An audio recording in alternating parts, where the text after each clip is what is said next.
कुछ दिन पहले युवाओं की तरफ से 60-40 नहीं चल तो हैशटैग का ट्रेंड चला गया।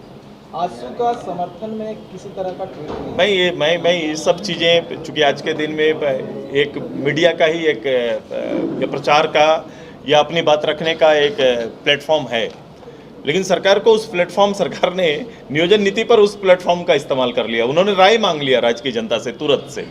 वो एक बड़ा भ्रमित है। जब आप स्वचालित एक गवर्नमेंट है, खुद आप अधिकृत शासन चला रहे हैं, आप विधान बनाने वाले हैं, आपको ये पोर्टल से या फिर आपको ये सोशल मीडिया से लोग युद्ध के भावना से नहीं खेलना चाहिए। आप सभी लोग जानते हैं कि ये कितना ऑथेंटिक है या फिर उसकी जांच करने कौन चला जाए। अभी दोनों में यही चर्चा चल रही है कि कौन सही है और कौन गलत है। इस पे ना जाकर मुख्यमंत्री as a leader, house leader, राज्य के लीडर खड़ा होकर सामने अपनी वेदना रखनी चाहिए। सर, मेरा सवाल था कि आपका समर्थन है, अब आजसू किसी तरह का प्रतिक्रिया नहीं है उस ट्रेंड को लेकर। नहीं, अलग से कोई प्रतिक्रिया देने की आवश्यकता नहीं है। मैंने कहा इस आंदोलन को लेकर, नियोजन स्थानीय नीति को लेकर जिस स्तर पर भी, एक छोटा से छोटा स्तर पर भी कोई लड़ाई लड़ी जा रही है, उसको समर्थन हमारा है। सुदेश जी, 60-40 में ऐसा क्या लग रहा है जो लग रहा है आप लोगों की? हम उसमें विश्लेषण करेंगे, आज छोड़ दो, करेंगे उसमें। अगर विकल्प के लिए पार्टी से राय मांगेंगे, मैंने हाउस के अंदर राय भी रखा, मेरे अगर डिटेल में जाएंगे तो मैंने राय भी बताया था। बावजूद इसके सरकार को अगर कोई राय जाननी थी तो सबसे पहले वहाँ चले जाइए जब एक आनन फानन की परिस्थिति में उस राज्य के अंदर, सरकार के मुखिया के सामने एक ऐसी कौन सी विकट परिस्थिति थी जिसके लिए उन्हें स्पेशल 3 साल तक इस विषय पर चुप रहे। हाउस के अगर रिकॉर्डेड चीज़ों को अगर निकाल के देखें, हाउस के अंदर उनका बयान 3 तरह का बदला है इस इशू पर।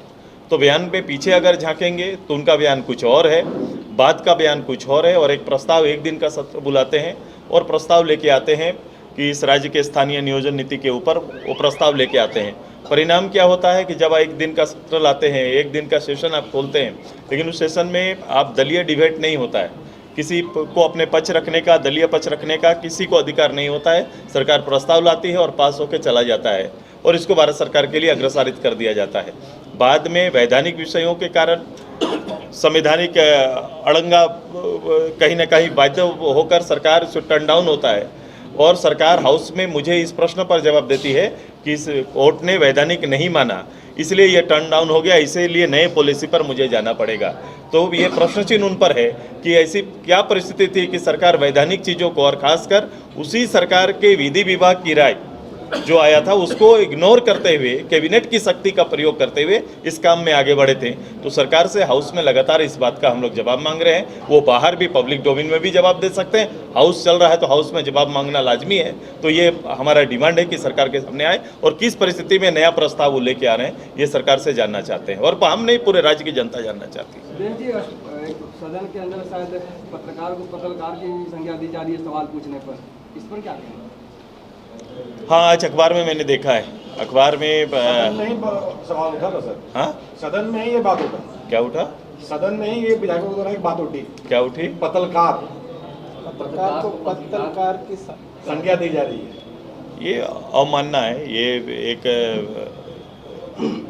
कि हमारा एक डेमोक्रेसी का जो सबसे बड़ा हिस्सा है, उस हिस्सों में से एक है।